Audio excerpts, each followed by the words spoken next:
কালকে দিদির সঙ্গে কথা হলো, বুঝলে? কি কথা হলো দিদির সঙ্গে তোমার? মা বাবার বিষয়ে নিয়ে একটু কথা হলো। তা কি কথা হলো তোমার দিদির সঙ্গে? এই যে কথা হলো, মা বাবা তো বয়স হয়েছে, তা বাবা 3 মাস আমার কাছে থাকবে আর মা 3 মাস দিদির কাছে থাকবে। আর তোমরা তো দু বোন, তাই তো? হ্যাঁ। আচ্ছা আমাকে বলো তো, যখন তোমরা দু বোন যখন ছোট ছিলে, যখন হয়েছিলে, তো বাবা তোমাকে রেখে দিয়েছিল আর দিদিকে অনাথ আশ্রমে রেখেছিল, এরকম কিছু করেছিল কি? না তো।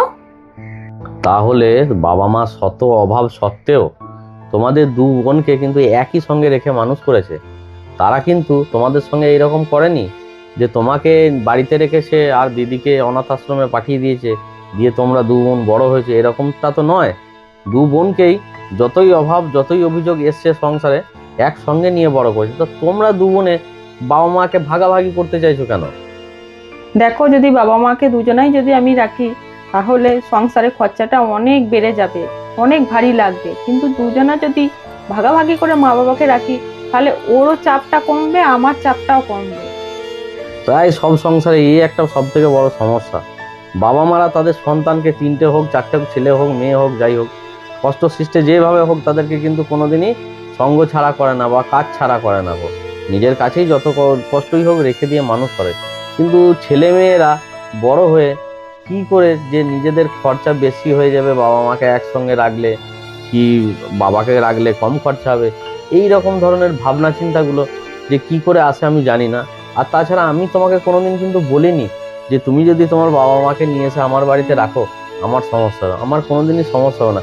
তারাও কিন্তু আমাকে ছেলের মতন করে আদর যত্ন কিন্তু করেছে। আমি যখনই গেছি যেটুকু পেরেছে সেটুকু দিয়ে কিন্তু ভালোবাসা দিয়ে আমাকে আদর যত্ন করেছে। তাহলে পরে আমি চাই না যে তোমার বাবা মা, মা এখানে থাকুক, বাবা দিদির কাছে থাকুক। তুমি দিদির সঙ্গে কথা বলবে, দিদি যদি দুজনকে একসঙ্গে রাখতে পারে রাখুক, অসুবিধা আমার কিছু নেই।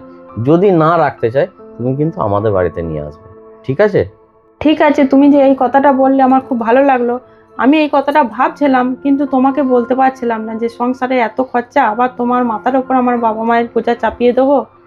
আমি দিদির সঙ্গে কথা বলে নেবো। হ্যাঁ, তুমি তোমার দিদির সঙ্গে কথা বলে নিও। যদি দিদি না রাখতে চায় বাবা মাকে কিন্তু কালই আমাদের বাড়ি আসতে বলবে, ঠিক আছে? ঠিক আছে, আমি মা বাবাকে বলবো। আমার খুব ভালো লাগলো।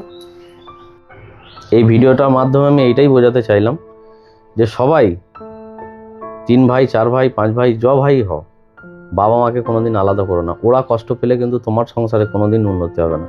আর বাবা মা শত কষ্ট শত জ্বালা সহ্য করে ছেলেদেরকে কোনোদিন আলাদা করে না। তাদের চাহিদা তাদের ইচ্ছাটা পূরণ করার সবসময় চেষ্টা করে, চেষ্টা নয় করে। নিজের অনেক কিছু দায় স্বীকার করেও বাবা মা কিন্তু নিজের সন্তানকে ভালোবাসা দিয়ে মানুষ করে। তাই সন্তানদেরও একটা দায়িত্ব থাকে বাবা মায়ের প্রতি, যেন তারা সবসময় বাবা মাকে সেই রকম ভালোবাসা দিয়ে যত্ন দিয়ে যেন রেখে দেয়।